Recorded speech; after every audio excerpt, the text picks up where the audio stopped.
बेवा माँ ने अंकल का कर्जा उतारने के लिए इन्हें राज़ी किया। मेरी बेवा माँ बहुत खूबसूरत थी। उन्होंने दुकान खरीदने के लिए अब्बा की 200 लाख का कर्जा लिया था। अंकल अब जब भी घर आते अम्मी मुझे बहाने से दुकान पर भेज देती। एक दिन मैं दुकान पहुंची तो देखा चाबियां भूल आई हूँ। घर वापस आई तो माँ का कमरे का नज़ारा देखकर दंग रह गई। माँ और अंकल, मेरा नाम मुकद्दस है। मैं और मेरी माँ मार्केट से निकल ही रहे थे कि तभी बारिश शुरू हो गई। वहाँ कोई ऑटो वाला भी नहीं था, इसलिए हम दोनों माँ बेटी किनारे खड़े होकर बारिश खत्म होने का इंतज़ार करने लगे। तभी अचानक एक कार आकर हमारे करीब रुकी।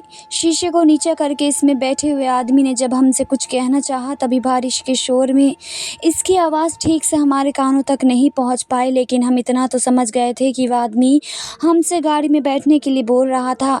जब गर्दन नीचे करके इस आदमी को हमने गौर से देखा तो फिर हमें इसे पहचानते हुए देर न लगी कि ये तो हसन अंकल थे, पापा की एक बहुत पुराने दोस्त थे। कुछ ही देर में हम दोनों माँ बेटी हसन अंकल की गाड़ी की पिछली सीट पर बैठे हुए थे। हसन अंकल कभी हमारे पड़ोस में ही रहते थे, लेकिन कुछ साल पहले ही एक कॉलोनी छोड़कर एक महंगे सी सोसाइटी में रहने के लिए चले गए थे। हमारे बैठने के बाद गाड़ी स्टार्ट करते हुए हसन अंकल ने पूछा, भाभी घर में सब ठीक तो है ना? अम्मी ने कहा कि हाँ सब ठीक है। आप बताइए आपकी बीवी कैसी है और बच्चे वगैरह कितने हैं? अंकल ने जवाब दिया, भाभी जब बीवी ही नहीं है तो फिर बच्चे कहाँ से आएंगे? माँ ने बड़ी हैरानी से पूछा, क्यों, क्या हुआ आपकी बीवी को? जब आप हमारे पड़ोस में रहते थे तभी तो शादी हुई थी आपकी। अंकल ने कहा, वो शादी चली ही नहीं। 2 साल में ही हम दोनों की तलाक हो गई और पिछले साल ही ये केस ख़त्म हुआ है और मुझे इसने बदले में कई लाख रुपए देने पड़े। अंकल की बात सुनकर माँ ने बड़ी ही हैरानी से इन्हें देखा और फिर इनसे बोली, ये तो बहुत ही बुरा हुआ, माफ़ कीजिएगा, मुझे इस बात की बिल्कुल भी भनक नहीं थी। अंकल ने कहा कि हाँ, खबर आपको होगी भी कैसे, आखिर मैं तो कॉलोनी छोड़कर सोसाइटी में जो रहने चला गया हूँ और बिजनेस के सिलसिले में अब मैं इतना मसरूफ़ रहता हूँ कि कहीं भी मुझे आने जाने की फुर्सत ही नहीं मिलती। और जब लिखा साहिब थे तब इनसे कभी कभार मेरी फ़ोन पर बात हो जाया करती थी। खैर छोड़ो, ये आप मेरा नंबर ले लीजिएगा, अगर आपको किसी भी चीज़ की कोई ज़रूरत हो तो बेझिझक मुझे फ़ोन कर लीजिएगा। अंकल ने माँ को अपना विजिटिंग कार्ड दिया, जिसे माँ ने अपने पर्स में रख लिया और कुछ देर में ही हम दोनों घर पहुँच आई थी। अंकल हमें हमारे घर तक छोड़कर वापस चले गए। शराब की लगत की वजह से आज से 3 साल पहले मेरे पापा का इंतकाल हो गया था। मेरे पापा कोई बेहतर इंसान नहीं थे, इन्हें शराब की लत लगी हुई थी और इसी बुरी लत ने उन्होंने अपने गाँव में अपनी सारी इज्जत को बर्बाद कर दिया था। शराब के नशे में वो अक्सर मेरी माँ के साथ मारपीट किया करते थे। मेरी अम्मी मेरी वजह से सब कुछ बर्दाश्त करती रही, क्योंकि तब तक मैं बहुत छोटी थी। मेरी परवरिश में किसी भी तरह की कोई कमी ना आए, बस इसी के लिए मेरी माँ दिन रात बहुत मेहनत करती। पापा के मरने के बाद मेरी माँ घर में ही लोगों के कपड़े सिलने लगी थी, जिनसे हमारा गुजारा ठीक ठाक चल जाता था। मेरे पापा के बड़े भाई यानी कि मेरे ताया काफ़ी दौलतमंद इंसान थे, लेकिन हम माँ बेटी को वो पूछते तक नहीं थे। किसी भी त्यौहार पर वो लोग मेहमान की तरह घर आते थे और मेरे हाथ में थोड़ी बहुत मिठाइयाँ रख कर सिर्फ फॉर्मेलिटी के तौर पर हमें वो सब सामान देकर चले जाते थे। माँ की वजह से ही मैं आज एक अच्छे कॉलेज तक पहुँच पाई थी। कॉलेज घर के नज़दीक था। कॉलेज में ही मुझे अरहम मिला, जिससे मेरी दोस्ती हो गई और फिर मेरी दोस्ती का प्यार में बदल गई, ये तो मुझे पता ही ना चला। मैं अपनी माँ से सारी बातें शेयर करती थी, लेकिन अरहम वाली बात मैंने माँ को अभी तक नहीं बताई थी, क्योंकि ये तो माँ वैसे ही परेशान रहती थी। अगर मैं इन्हें ये बताती कि मैं किसी लड़के से प्यार करती हूँ तो शायद वे अभी भी ज़्यादा दुखी हो जाती।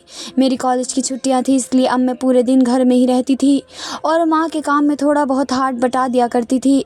घर के पास ही एक नई मार्केट बनकर तैयार हो रही थी। इसी मार्केट में मेरी माँ लेडीज़ कॉमन की एक दुकान शुरू करना चाहती थी। इसी सिलसिले में आज हम मार्केट गए हुए थे, जहाँ पे हमारी मुलाकात हसन अंकल से हो गई थी। मार्केट में दुकान खरीदने के लिए माँ को 1 लाख रुपयों की ज़रूरत थी। मेरे ताया के लिए 1 लाख रुपये कोई बहुत बड़ी रकम नहीं थी और अम्मी इनसे मांग भी लेती थी तो शायद वो इन्हें दे भी देते, लेकिन माँ ने उधार लेना बिल्कुल भी मुनासिब नहीं समझा। हम दोनों माँ बेटी घर में एक सहेली की तरह ही रहते थे। मेरी माँ अपनी हर मुश्किल में मुझसे बात करती थी तो मैं भी अपने कॉलेज लाइफ की बातों को माँ से ही शेयर कर लेती थी। 1 महीना गुजर गया था। इसी बीच माँ की दुकान के लिए 5 लाख का लोन लेना चाह रही थी, इसलिए पिछले 1 महीने से मेरी माँ बैंक का चक्कर लगा रही थी, लेकिन बैंक से इन्हें सिर्फ 1 लाख का ही लोन मिल पाया। गोल्ड गिरवी रख कर माँ ने 1 लाख का और भी इंतज़ाम किया और यह 2 लाख इस दुकान वाले को दे दिए। अब बाकी के 3 लाख के लिए माँ ने इस दुकान वाले से लिए 2 महीने का वक्त ले लिया, लेकिन अब माँ को 2 महीने के अंदर ही ये 3 लाख रुपयों का इंतज़ाम करना था।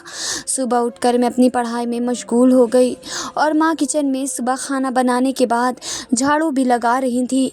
कुछ देर में हाथों में झाड़ू लिए वही मेरे कमरे में आ गई और बोली, मुक़द्दस मेरे दिमाग में एक बात आ रही है। मैंने कहा, बोलिए माँ। माँ ने कहा, रुपयों के लिए एक बार क्या मैं हसन से बोल कर देखूँ? मैंने कहा, हसन अंकल के पास अगर पैसे नहीं हुए तो फिर भी आप एक बार इनसे बात करके देख लीजिए। माँ ने झट से हसन अंकल का कार्ड निकाला और अपने फ़ोन पर इनका नंबर डायल कर दिया। अंकल ने फ़ोन उठाया, उन्होंने इधर से कहा, हेलो, कौन? और माँ ने कहा कि मिली आखत की बीवी सुमैया बोल रही हूँ। क्या आपने मुझे पहचाना? अंकल ने कहा, अरे भाभी कैसे हैं आप, और आपने मुझे कैसे याद किया? माँ ने हिचकिचाते हुए हसन अंकल के सामने अपनी सारी परेशानी को बयां कर दिया। अंकल ने कहा कि भाभी मैं अभी ऑफिस में हूँ और शाम को लौटते वक्त मैं आपके घर की तरफ से ही होता चला आऊँगा। अंकल का फ़ोन कटने के बाद माँ थोड़ा परेशान लग रही थी। इनकी परेशानी को मैं भाग गई थी, इसलिए मैं माँ के करीब गई और बोली कि आप बिल्कुल भी टेंशन मत लीजिए। जब अंकल घर आने के लिए बोल रहे हैं तो इसका मतलब यही है कि वो हमारी कुछ न कुछ मदद ज़रूर करेंगे। शाम के 7 बजे थे कि घर के बाहर एक गाड़ी के रुकने की आवाज़ सुनाई दी। मुझसे पहले ही माँ दरवाजे तक पहुँच गई थी और इनके पीछे पीछे मैं भी चली गई। हम दोनों को यकीन था कि हसन अंकल ही आए होंगे, लेकिन बाहर तो मेरे ताया और ताई खड़े हुए थे और इनके साथ मेरा कज़न भी था। तीनों लोग घर में आए और फिर चाय नाश्ते के बाद ताया ने हमें बताया कि अनाया अपनी पढ़ाई पूरी करके मलेशिया जा रही है। देर रात इसकी फ़्लाइट है। ताया ने माँ से कहा, सुमैया मैंने सोचा था कि मुक़द्दस को भी बाहर पढ़ने के लिए भेज दूँ, लेकिन इसके यहाँ पर न रहते हुए तुम बिल्कुल भी अकेली हो जाओगी। बस यही सोचकर मैं फिर से हट गया। माँ ने कहा कि आपने बिल्कुल सही सोचा, मुक़द्दस के बिना मैं बिल्कुल अकेली हो जाती। माँ की बात पूरी होते ही माँ के फ़ोन की घंटी बजने लगी। हसन अंकल का ही फ़ोन था। माँ फ़ोन लेकर मेरे कमरे में चली गई और जब कमरे से बाहर निकली तो वे काफ़ी बेचैन लग रही थी। मेहमानों के बीच में से इनसे इनकी परेशानी की वजह कैसे पूछती, तो मैंने माँ को मैसेज करते हुए पूछा, क्या हुआ माँ? माँ सामने बैठी थी। माँ ने फ़ौरन ही रिप्लाई किया, थोड़ी देर में हसन घर पहुँचने वाला है। क्या करे, अजीब सी परेशानी थी, कुछ समझ ही नहीं आ रहा था। अगर ताई जान अंकल को घर आते हुए देख लेते तो बड़ा ही मसला हो जाएगा। ना जाने फिर ये लोग क्या सोचेंगे। यहाँ से जाने के बाद वो लोग तरह तरह की हमारे बारे में बातें बनाएंगे। मेरी ताई को तो आसानी से बात करने का मौका मिल जाएगा। वो पूरे रिश्तेदारों में इस बात का बतंगड़ बनाकर पेश कर देंगी। मैंने माँ को मैसेज किया कि आप बाहर जाकर निकल कर फ़ोन कर लीजिए और इन्हें अपने साथ लेकर मार्केट में चली जाइए और वहीं पर इनसे जो भी बात करनी है आप वह आराम से कर लीजिए। तब तक मैं इन लोगों को अकेले ही संभाल लूँगी। माँ ने वैसा ही किया। उन्होंने ताया को कहा कि अम्मी एक ज़रूरी काम से थोड़ी देर के लिए बाहर गई हैं। माँ के इस तरह अचानक चले जाने से मेरी ताई को बिल्कुल भी अच्छा नहीं लगा, इसलिए माँ के जाने के कुछ देर बाद ही ताया और ताई एयरपोर्ट के लिए रवाना हो गए। मैंने माँ को फ़ोन किया कि माँ वो लोग चले गए हैं। मेरी बात सुनकर माँ ने गहरी सांस ली और कहा कि ठीक है, मैं अभी बस थोड़ी ही देर में घर आ रही हूँ। थोड़ी ही देर में अंकल की कार हाजिर हुई, हमारे दरवाजे पर आकर रुकी। अंकल की गाड़ी में ड्राइविंग सीट के बगल में माँ बैठी थी। मेरी माँ काफ़ी खुश नज़र आ रही थी। मैंने उनको सलाम किया और फिर इन्हें घर में आने को कहा, लेकिन मैं बहुत जल्दी में थे। फिर कभी आने के लिए बोल कर वहाँ से चले गए। माँ खुशी के मारे फूली नहीं समा रही थी। मैंने झट से दरवाज़ा बंद किया और मेरे हाथों में एक पैकेट पकड़वा दिया और बोली, खोल कर देख, पूरे 5 लाख रुपए हैं। मेरा मसला हल हो गया है। मैंने हसन के साथ जाकर कल सुबह ही दुकान की रजिस्ट्री करवा लूँगी। धीरे धीरे 6 महीने गुजर गए। माँ की मेहनत कामयाब हो गई थी। दुकान खूब अच्छी तरह से चलने लगी थी। 2 महीने के अंदर ही माँ ने बगल वाली दुकान लेकर अपने काम को और भी दुगनी रफ्तार दे दिया था। मैं भी पढ़ाई के साथ साथ माँ के बिजनेस में इनका साथ देने लगी थी। माँ मुझे अक्सर कहती थी कि तू अपनी लाइफ को एंजॉय कर, ये सब तो मैं अकेली ही संभाल लूँगी। लेकिन मेरी लाइफ में एंजॉय करने के लायक जो बात थी वो तो मैं माँ को बता ही नहीं सकती थी, इसलिए फ़िलहाल तो मैं माँ के साथ ही खुश थी। इतवार का दिन था। मार्केट बंद होने की वजह से माँ और मैं शॉपिंग का प्लान बनाया। तभी माँ के फ़ोन पर हसन अंकल का फ़ोन आ गया। माँ फ़ोन लेकर अपने कमरे में चली गई और फिर उन्होंने अंदर से दरवाज़ा भी बंद कर लिया। मुझे लगा कि शायद अंकल अपने रुपयों के लिए माँ को फ़ोन कर रहे होंगे। लेकिन थोड़ी देर में जब माँ कमरे से बाहर निकली तो मैंने इनके चेहरे पर एक अजीब सी खुशी महसूस की। मैंने माँ से पूछा, क्या हुआ अम्मा, अंकल अपने रुपए वापस मांग रहे थे? माँ ने कहा, अरे नहीं तू पागल, पिछले महीने ही तो मैंने इनके रुपए लौटाने के लिए ने बोला, लेकिन उन्होंने तो मुझे साफ मना कर दिया। तब मैंने वो रकम बगल वाली दुकान में इन्वेस्ट कर दी। हसन अंकल का बहुत बड़ा बिजनेस है और उनके पास रुपये पैसों की कोई कमी नहीं है। वह तो मुझे और भी पैसे देना चाहते हैं, लेकिन फ़िलहाल तो मैंने इन्हें मना कर दिया। थोड़ी देर पहले ही माँ और मैं शॉपिंग पर जाने की प्लानिंग कर रहे थे, लेकिन अंकल की कॉल के बाद माँ ने शॉपिंग का प्लान पूरी तरह से कैंसिल कर दिया और बोली, मुकद्दस बेटा, शॉपिंग के लिए तो हम लोग फिर कभी चलेंगे। मार्केट में मुझे अभी कुछ काम है, इसलिए मैं वहाँ जा रही हूँ और तुम यहाँ घर पर ही रुकना। ये कहकर माँ तैयार होने के लिए वापस कमरे में चली गई। थोड़ी देर के बाद जब वो कमरे से बाहर निकली तो इन्हें देखकर तो मैं चौंक ही गई। माँ ने बड़ी ही दिनों के बाद बड़ा खूबसूरत सा जोड़ा पहना था और हल्के से मेकअप के साथ आज गजब ही लग रही थी। माँ का ये रूप देखकर मुझे थोड़ी सी हैरानी हुई और मैं समझने लगी कि शायद माँ और हसन अंकल के बीच मोहब्बत की खिचड़ी पक रही है। मेरी माँ 35 साल की उम्र की थी और अंकल भी तकरीबन इतनी ही उम्र के होंगे, तो इनमें कोई बुराई भी नहीं थी। माँ ने पूरी ज़िंदगी अपनी ख्वाहिशों का गला घोट कर मुझे बड़ा किया। इनके ऊपर होने वाले जुल्मों की मैं खुद गवाह थी। आज माँ अपनी ज़िंदगी को अपने हिसाब से जीना चाह रही थी, तो आखिर इसमें क्या गलत क्या है? मैं माँ को खुश देखकर अंदर ही अंदर बहुत खुश थी। मैं अंकल को शुक्रिया भी अदा करने लगी, क्योंकि मेरी माँ की इस खुशी की वजह वही थे। माँ को इतना खुश देखकर मैं भी सोच रही थी कि मोहब्बत भी क्या चीज़ होती है। जिसे मिल जाए उसकी तो ज़िंदगी ही संवर जाती है और जिसे ना मिले तो इसका तो सब कुछ बर्बाद ही हो जाता है। कोई लैला या मजनू यूं ही नहीं बना। मोहब्बत की ताकत इसे अमर कर दिया था। लेकिन मैं अपनी मोहब्बत का क्या करूं? मुझे भी तो मोहब्बत है, लेकिन मेरी मोहब्बत लैला और मजनू जैसी ही लगती है। मैं ये सब सोच ही रही थी कि बाहर अंकल की गाड़ी का हॉर्न सुनाई दिया और माँ झट से घर से बाहर निकल गई और फिर सीधा रात के 10 बजे ही लौटी। वो बहुत खुश थी। उन्होंने आते ही मेरे हाथों को चूम लिया और मुझसे बोली, सॉरी बेटा, मैं लेट हो गई। तुमने खाना खाया? मैंने कहा कि नहीं माँ, अभी तो मैंने नहीं खाया। सोचा कि तुम लौटोगी तो फिर हम साथ में ही खाना खा लेंगे। मैंने खाना बनाया है, खाओगी? निकालूं खाना? लेकिन माँ बोली कि मैं तो बाहर से खा कर आई हूँ, इसलिए मैं नहीं खाऊंगी, लेकिन तुम खा लो। मैं समझ गई कि माँ का डिनर तो हो चुका है। मैंने माँ को मोहब्बत में देखा तो मुझे लगा कि अपनी मोहब्बत की दास्तान भी मैं आज माँ को बता ही दूँ। मैंने माँ से कहा कि माँ, मैं तुम्हें कुछ बताना चाहती हूँ। माँ मेरे करीब आकर मेरे बगल में ही बैठ गई। अब बड़े ही प्यार से उन्होंने मेरे बालों को सहलाते हुए कहा, बोलो बेटा, क्या बात है?